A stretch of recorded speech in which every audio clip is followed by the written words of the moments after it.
Advanced Manufacturing is an exciting product design course. Students develop knowledge and skills in using advanced manufacturing processes such as laser cutting, 3D printing, CNC routing, and the integration of microprocessors to produce design products.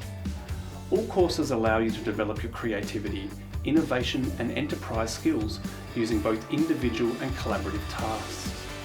In the Advanced Manufacturing courses, you can design products you are interested in, collaborate with your teacher to maximise your learning. Maybe you want to design a gear shifter for a computer game, or a weather station that uploads the data to a website. In Advanced Manufacturing, you have the flexibility to pursue your passions.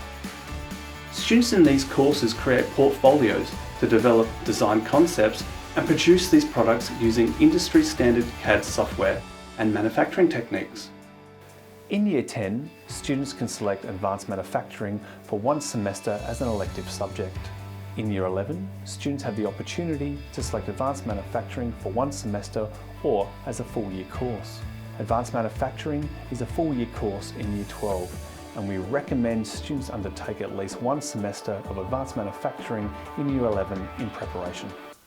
If you enjoy using computers to design and want to learn about manufacturing techniques of the future, Advanced Manufacturing may be worth considering.